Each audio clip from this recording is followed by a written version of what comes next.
In a Cincinnati hospital, patients are dying at an alarming rate. One day they would be fine, the next day they were gone. Nurses search to discover what is killing their patients. You can look in his eyes. You know he's dying. You say, what the hell's going on? Something's wrong here. The unexplained deaths keep piling up, and the only way to stop them is to solve the mystery before more lives are lost to this unknown killer.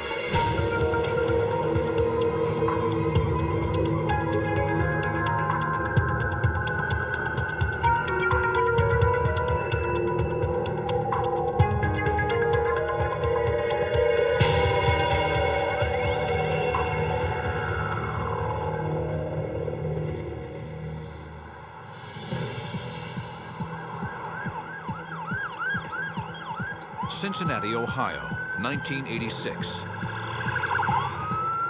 At a long-term care hospital, Clyde Douglas is gripped by a sudden and unexplainable pain in his chest. He cannot breathe. He is in total respiratory failure. Okay, will we be able to shock him? And goes into cardiac arrest. I'm charging. Clear. The staff works frantically to save him.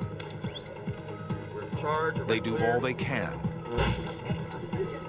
But Clyde Douglas is dead. He was gone just like that. He was dead, just like that. He was gone within 20 minutes or a half hour at max. He was just gone. His death is difficult for the nurses who treated him. Clyde Douglas was not the first of the patients at the long-term care hospital to die mysteriously of sudden respiratory failure. One day they would be fine, the next day they were gone. And totally unexpected, totally out of the blue. The facility was full of the city's sickest patients. But in a hospital where death is common, these deaths are suspicious. They showed no signs prior to that there was anything going on. How could nurses protect the patients they care about when something in their hospital is killing so suddenly and at random? July 8th, 1986. Paramedics respond to the scene of an accident.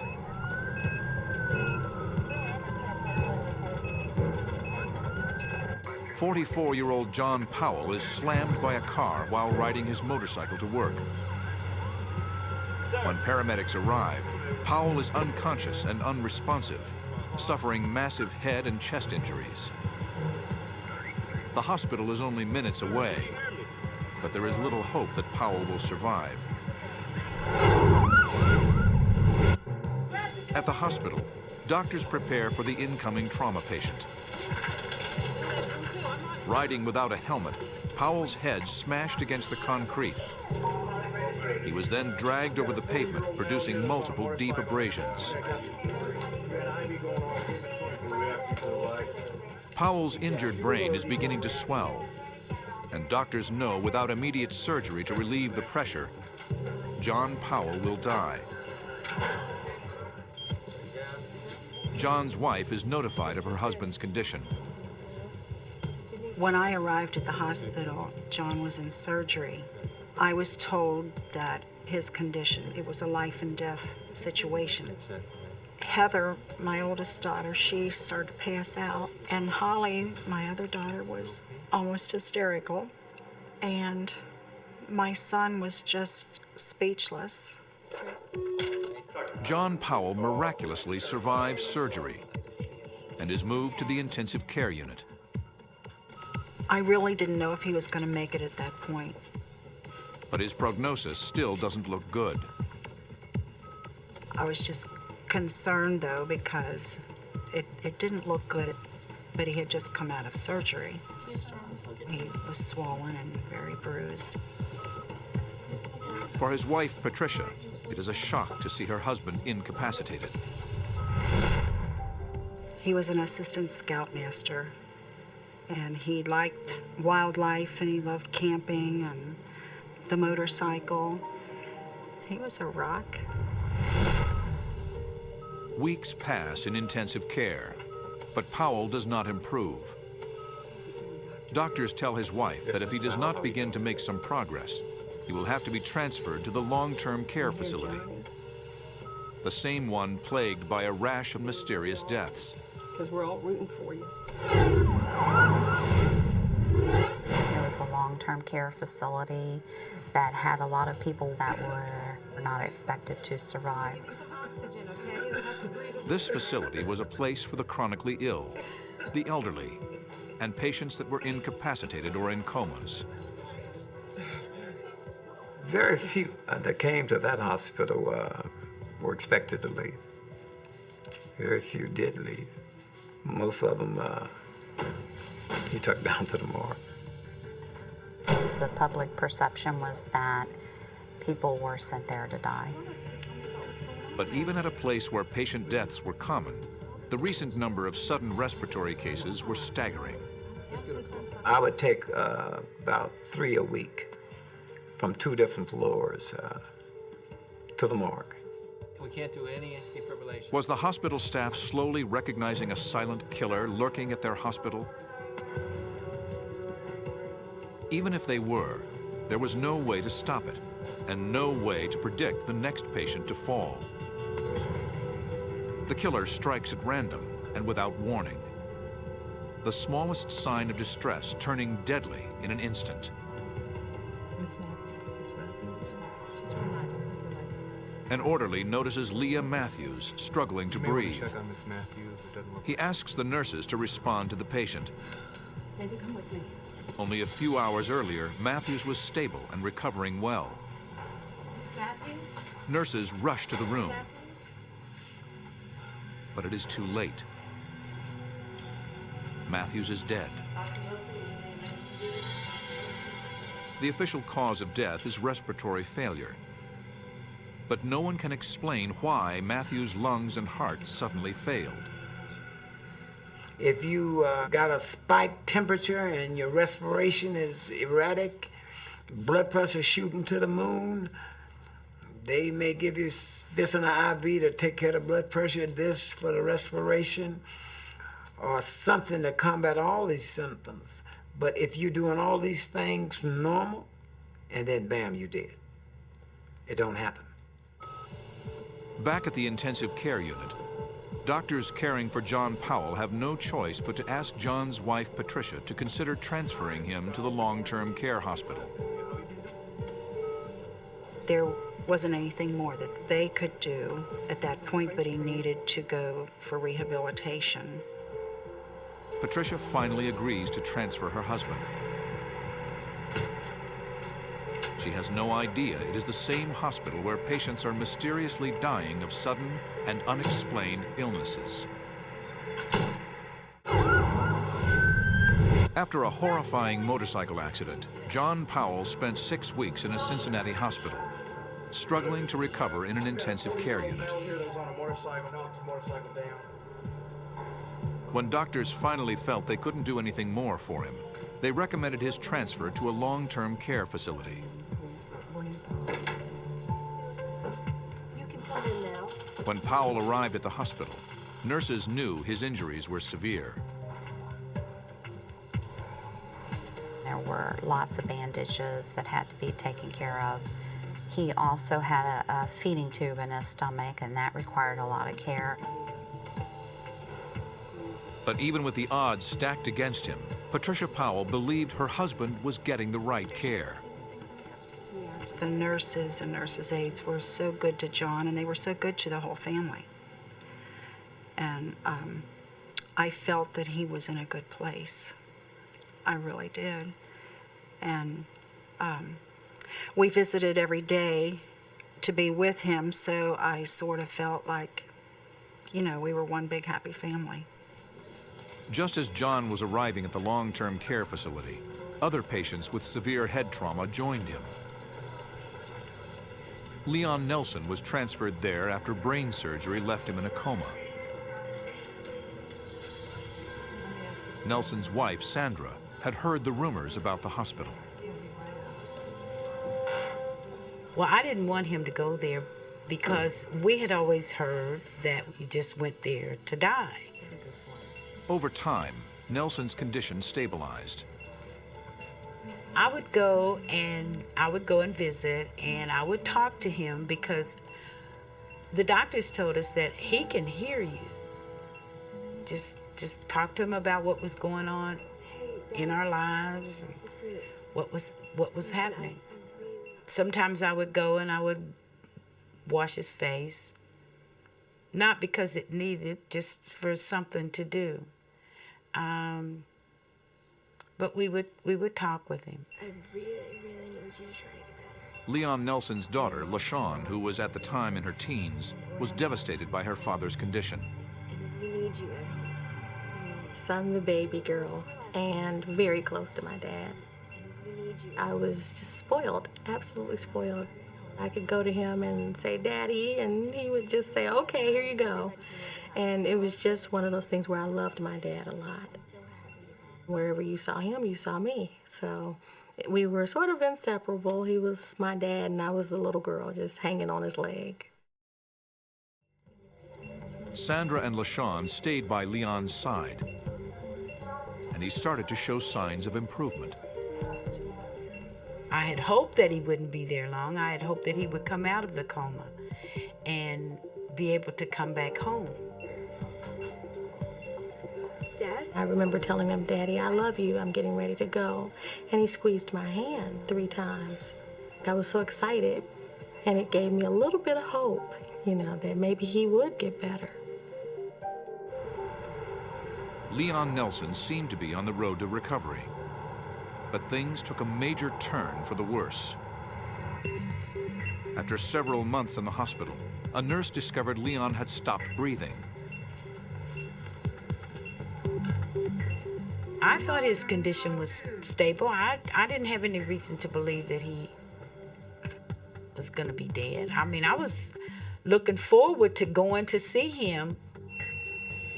By the time the nurse summoned doctors, it was too late. Leon Nelson was dead. 10 after 9. I have a child that I have to raise, and I don't know, how I'm going to deal with this because she's lost her dad. Leon's condition was stable. He had been showing signs of improvement. Doctors told his wife there was no reason to think he would get worse. What could have caused his sudden respiratory failure? Leon Nelson's death was out of the blue.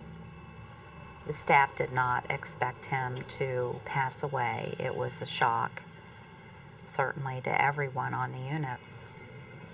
The whole staff felt dejected, especially the nurses that were charged of that patient. And you feel that for the simple reason is you do the actual application of care yourself daily. It's a family-like thing. So when somebody's hurt in the family, everybody hurts. But when somebody dies, everybody, feels the hurt, especially the nurse that's been close to her. Leon Nelson was getting better. How could someone who was beginning to improve die so quickly and without any warning signs? His unexplained death, coupled with the other respiratory failures, convinced hospital staff that something was terribly wrong. They went to checking charts, checking who gave medication. Did somebody mess up? And they come to the conclusion nobody messed up. Something happened. And it happened more than anyone originally thought. In their search, they discovered Leah Matthews, Leon Nelson, and Clyde Douglas weren't the only ones to die unexpectedly on that same hospital unit. There had been many others. We were talking about the number of deaths that had occurred in our unit and wondering what was going on, why we were having all these deaths. What was happening to the patients? Could there be a deadly and unexplainable respiratory epidemic in the hospital?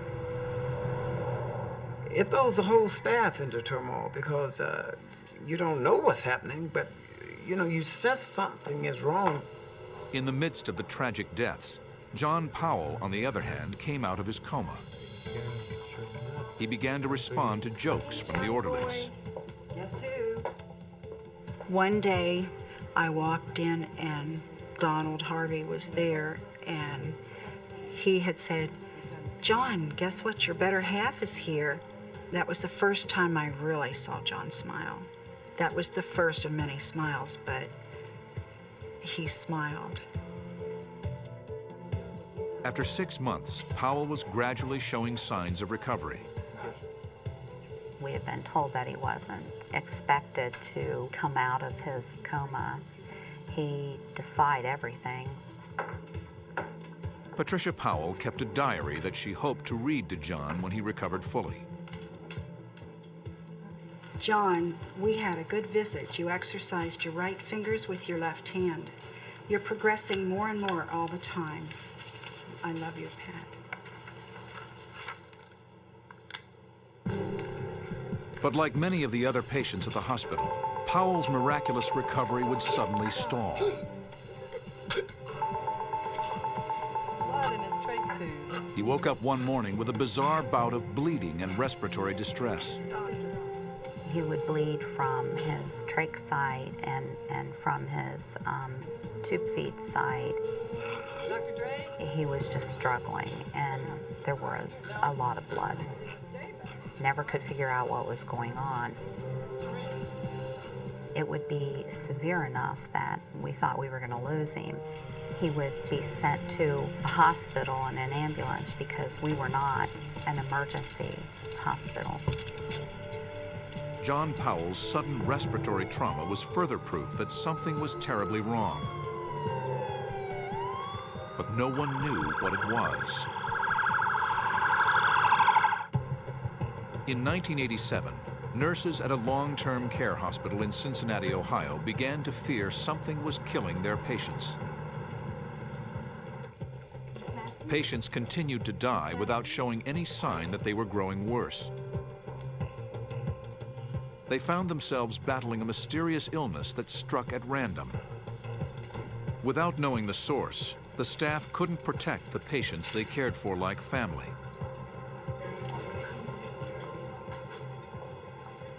The deaths seemed to be occurring more frequently. A nurse would check on a patient they had seen only hours earlier and discover they had mysteriously stopped breathing. Mr. Nolan? It didn't seem to matter how vigilant the nursing staff was in checking on patients. Mr. Nolan? They could not save them. Mr. Nolan? The deaths came on too suddenly, and what was worse, the deaths were becoming more frequent. Something's wrong. He wasn't like that. Because I'm taking his blood pressure, I'm taking his temp, I'm talking to him while I'm taking care of him, and just the next you come back off a day and he's dead? I said, maybe it's the air they're breathing. The nurses had seen death many times before, but never such a pattern of unexplainable respiratory failure. This is a small hospital, and The shot showed you this, that this guy had made improvement, doing better.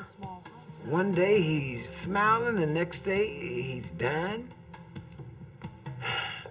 All of it comes into focus then, you know. The mysterious killer was taking patients at record rates. Staff were definitely talking at the time when we noticed all these people started to die on us. We may have had maybe a death a month, and now we were up to, in 3 months, maybe 11, way over what it should have been, and was definitely not normal. James Hale and fellow nurse's assistant Donald Harvey couldn't figure it out either. Me and Harvey worked together all the time. I said, man, what's going on? He said, I don't know, Jim. I said, man, something's wrong. He said, yeah, you know, we here just a shift. I said, yeah, but I'm working 12 hours a day, at least 3 of these days, and, you know, 7 days a week. And so I know something's going on. No one on the staff had any idea what or who might be behind the mysterious deaths. And it wasn't only the deaths that concerned the staff. John Powell had been suffering strange attacks while at the long-term care facility. When John Powell was having the hemorrhaging episodes and the respiratory problems, everyone was talking about it, trying to figure out what was going on. But each time he was transferred for emergency treatment, he miraculously recovered. Patricia Powell had no idea what was wrong. Since he was progressing, I guess I didn't really understand it, but I really didn't know for sure what was causing his problems. Powell returns to the long-term care facility, but in a matter of days, he inexplicably gets sick again. What was it about the hospital that was slowly killing John Powell? I'm no doctor or nurse, but you can see the change in the color, his complexion. Something's wrong here, you know, or like the lips dry up. You say, well, maybe something wrong with his kidney or liver or something, you know? But just in one day? Yes, sir. Yes, sir, right away. This guy's sick. I mean, sick. You can look in his eyes and his face. When something happened to him, you can see his paleness come through. You know something's happening, but what it was, you don't know. Even with the setbacks, Powell did make progress. The staff, I believe, was very surprised about his progress, and at one point they called him the miracle patient. Patricia Powell continued to keep a diary. John, we had a good visit. Your progress is terrific. Holly was with me, and you waved goodbye. Love, Pat. Nurses worked tirelessly with Powell to help him regain some limited motor function. And we were really working diligently with him to try to get him to the point that he would be able to go home, that would be a viable option for him. And he was reaching that goal little by little. But each time Powell would take a step forward, he would have a major setback. I looked at him, and the skin, you could see the ash in the skin. I asked the nurse, what happened? She said, Jim, something as bad is happening here. They know something's going on. Over the course of the next several months, Powell would suffer a number of respiratory emergencies, each one landing him in the emergency room. Send the doctor to this. He would have one of these hemorrhaging episodes and do great, come back all healthy, and then a while later he would have another one of these episodes, and the whole thing just kept going in a cycle. Maybe because Powell was younger and stronger than the other patients, he was able to barely fight off what had killed so many others. But still, no one could find the source of his problems. They would run tests on him, never found anything. He was lethargic, I guess, for a lot longer. I couldn't see that bounce coming back like before. But even surprising his own wife, Powell would battle back. He started to maneuver around the hospital in a wheelchair. It was so unexpected. The feeling of seeing someone do what you never thought that they would do, ever, and how excited the family was because they were getting their dad back. He was overjoyed. And you overjoyed for him. And you know, you can feel tingle, little bumps, you know. Powell was making such good progress that nurses started preparing him to leave the hospital. Perhaps Powell would overcome the odds and beat what had killed so many other patients. We were so excited just made us work harder to help him because he was a young guy. He wasn't that old. John, Mary Jane, and I were here, but didn't see much of you because they had you all over this hospital. Occupational therapy, physical therapy, the podiatrist, all kinds of things. And wow, you were all worn out, but we had a short visit with a few smiles. Love, Pat. As Powell was recovering, he got a new roommate, a man named Charles Ward.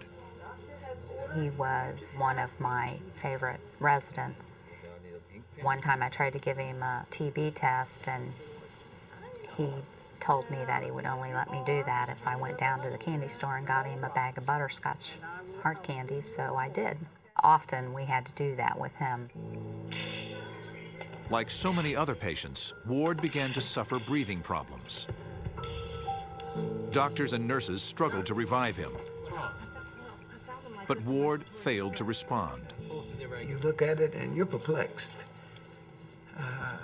You make your report to the nurse and you say, what the hell happened? Yeah, you know, what happened? You ask the nurse, we don't know, Jim. It keeps you on a roller coaster. This patient's DNR. For nurses, Ward's death was the last straw. I can remember standing back from him and watching him die and documenting in the nurse's notes everything that was occurring. Afterwards, I went into the nurse's lounge and just fell apart.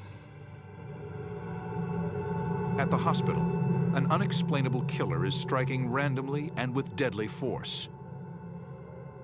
Nurses' frustrations are growing. Patients aren't safe, and there is no way to predict who will fall next.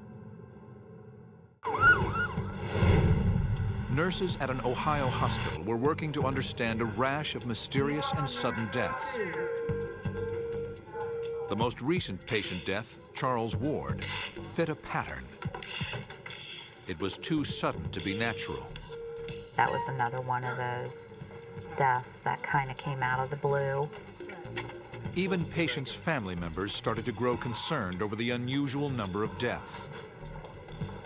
Patricia Powell began to suspect that something strange was going on at the hospital. This patient's DNR. When I would visit John, I got to know a lot of the other patients in his room's families, very nice families, and we would talk. And one after another was passing away, and it bothered me after a while because all the patients whose families I got to know, they were no longer there. They had died, and I did wonder about that. I mean, I just thought, my goodness, there's too many people in this room where John is dying all the time. Concerned hospital staffers knew they could wait no longer to investigate. They started by poring over records of patients who had died. They investigated like a bunch of bees. They went to crossing them charts up, seeing who was here then, who was there then. When the nurses finally got together to calculate the number of mysterious deaths, the resulting figure sent shockwaves throughout the entire hospital. Someone pulled out a piece of paper and started writing down names, and we were all calling names out as we went. And what we ended up with was a list of, was it 11, maybe 16? The number was too high to be a coincidence. Something was terribly wrong. Nurses thought they figured it out and notified supervisors of their suspicions. When we start talking about the list coming out and bringing all of that to the head nurse's attention and the administrator and the director of nursing, all of the chain of command within that hospital, I mean, we would talk about it and we would take the list and we'd be told no, there was no reason to even look into that. But the nurses were met with skepticism from their superiors. Many patients died at the hospital, and supervisors said there was nothing that should arouse the nurses' suspicions. And I think it's something that needs to be looked into. But everyone was suspicious. Patricia Powell had a strange visit with her husband soon after Charles Ward's death. John seemed a little desperate with his eyes at that point. You know, they kept going back and forth and looking at me and back to the side. John Powell may have known how Charles Ward had died, but he couldn't communicate it to his wife. And he may have feared for his own life. I told him, I said, I feel you're trying to tell me something, and I will do my best to try to figure out what it is. I just didn't know. I felt bad I didn't know. What Patricia Powell didn't know that evening as she left was that it was the last time she would ever see her husband alive.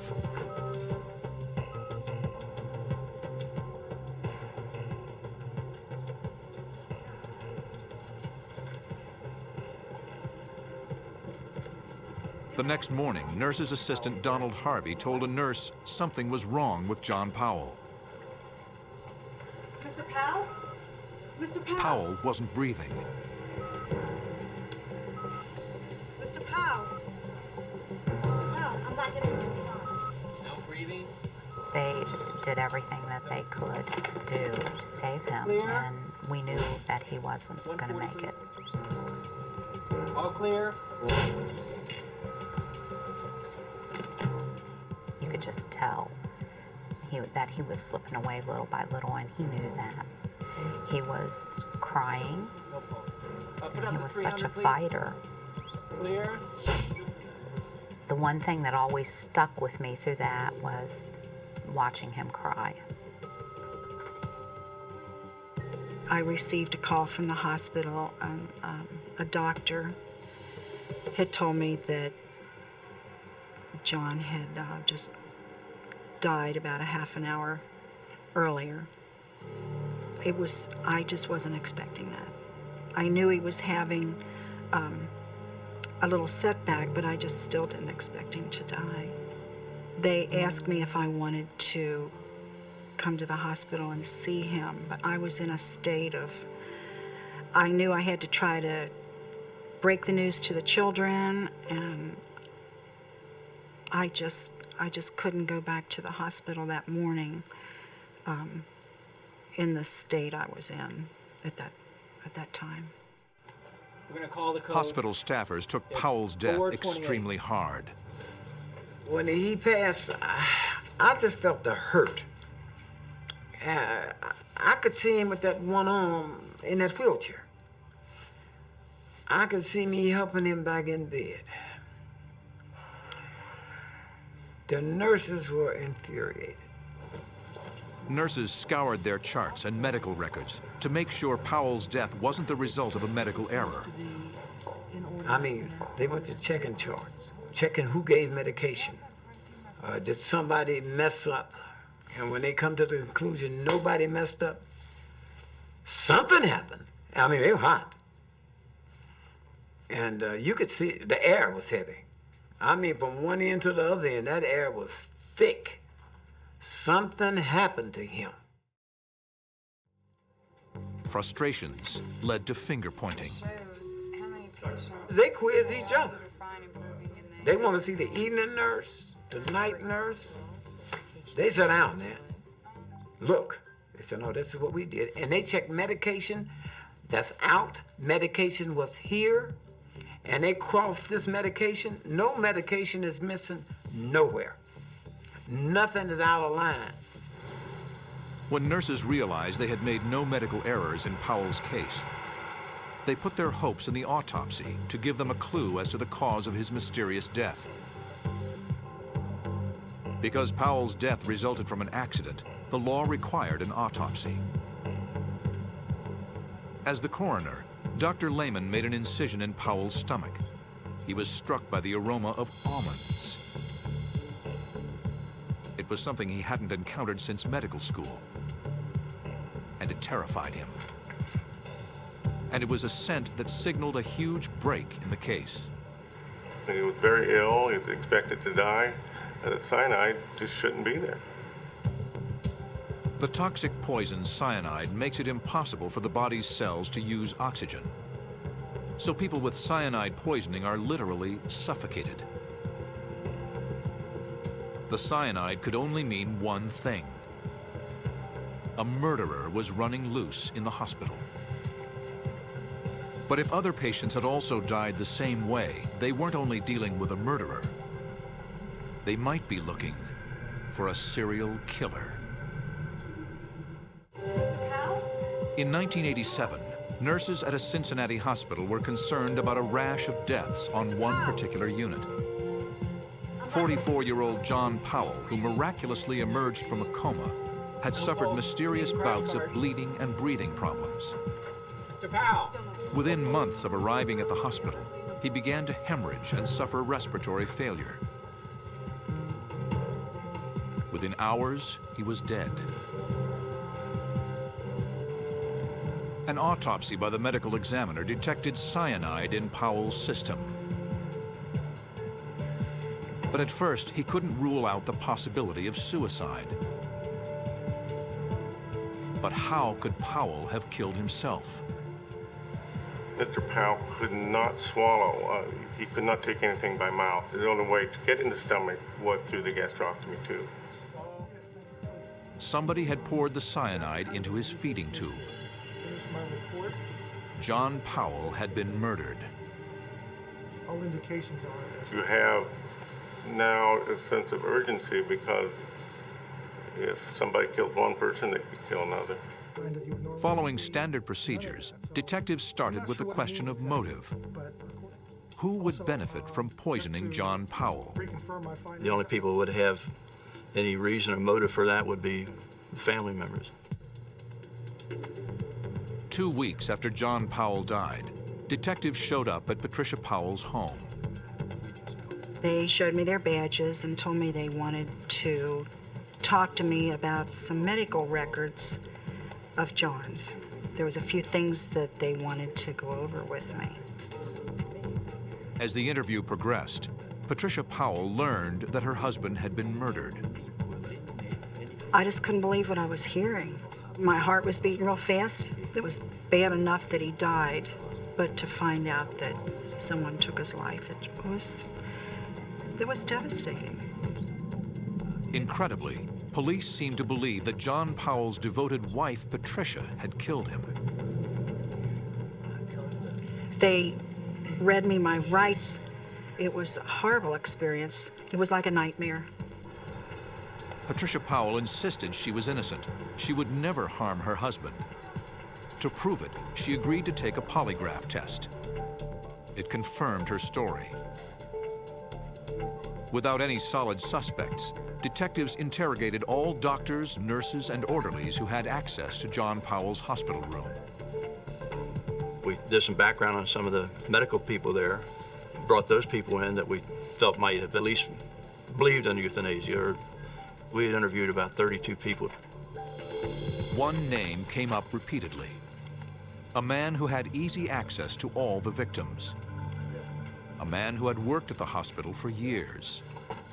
One of the nurses there mentioned Donald Harvey's name, said that he commented to her that he had been involved in an investigation like this before at Veterans Hospital.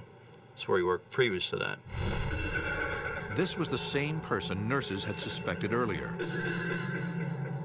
They realized that at the time of the deaths, in most cases, the nurse's assistant on duty was Donald Harvey.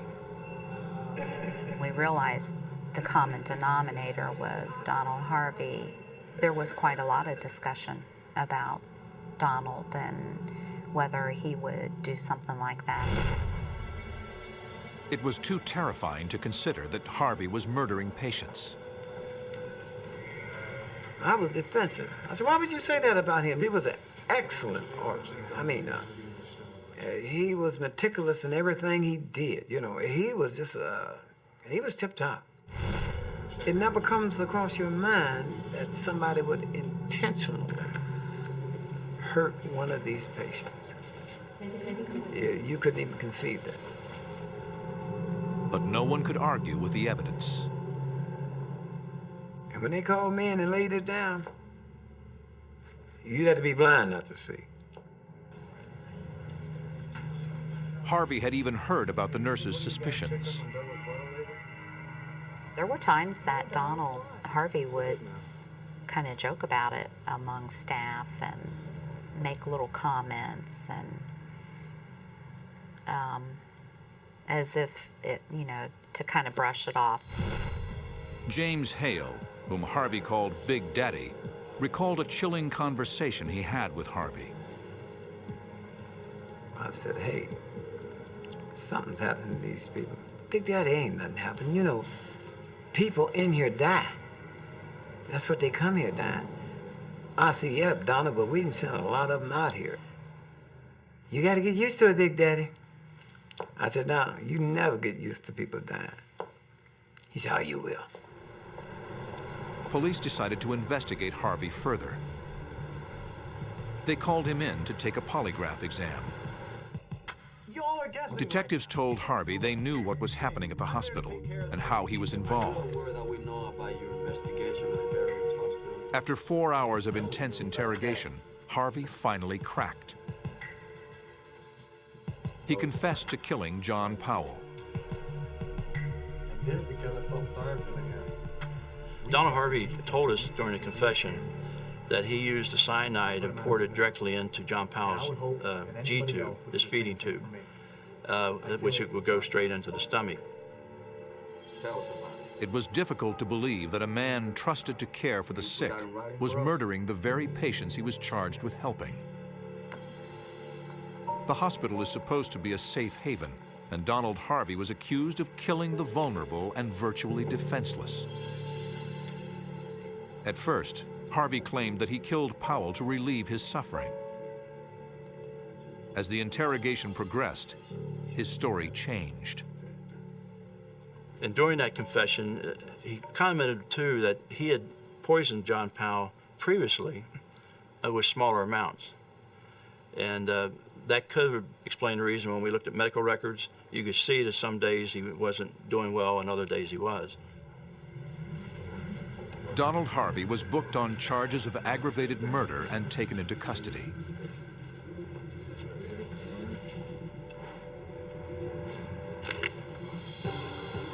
After his arrest, police obtained a warrant to search Harvey's home. We didn't find anything there that would help the case. There was no cyanide found there at all. Without finding any more evidence, Donald Harvey could walk. A suspected murderer would be free. The entire case hinged on a confession. If the confession got thrown out, then we would have a problem.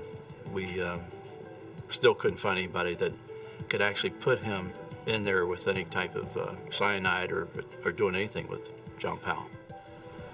Harvey had only confessed to the murder of John Powell. But the nurses believed Harvey had killed more than one person. And the police investigation should focus on more than just Powell. After Donald's arrest, everything stopped, and there was no other mention, no other investigation. We didn't hear anything. It doesn't take a brain surgeon to figure out that when you've given someone a list of names that you suspect died suspiciously and it's not looked into, there's a problem. And that's all we wanted, was somebody to listen.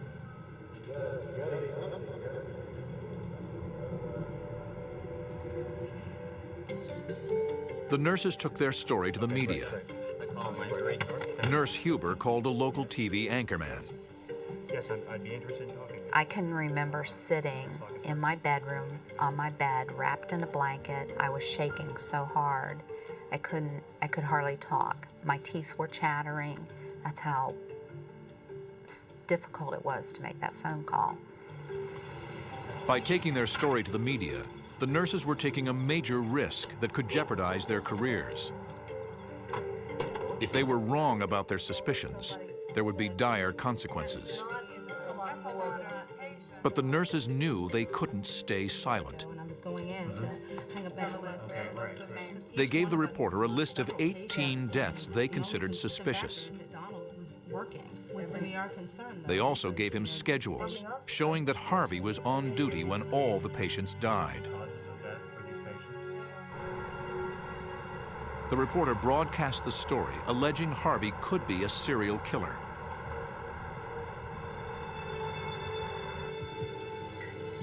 Behind the scenes, investigators were desperately attempting to find proof that Donald Harvey was involved in more than one murder. The coroner's office brought in records from everyone that had died recently, everyone with autopsy, until the case was solved. If we go through these records, you'd find very sick people and they died, but they all were expected to die. Just going through the medical records just wasn't working. Pressure from the media convinced Harvey's attorney that prosecutors were closing in. Donald Harvey then made the ultimate confession. In order to avoid the death penalty, Harvey agreed to give investigators information on additional murders. He had a remarkable memory, who was there, what nurse was working at the time, what poison he used, the reaction of the patient. Harvey told prosecutors he had smothered Leon Nelson using a plastic bag he found in the room. Nelson was in a coma and could do nothing to resist his attacker. The revelation shocked Harvey's co-workers. Donald Harvey, a person they thought they knew well, was a cold-blooded killer. To smother a person, to smother the life out of a person, I want you to think about it. Who could do that? Who could do that? And you know who you smothered.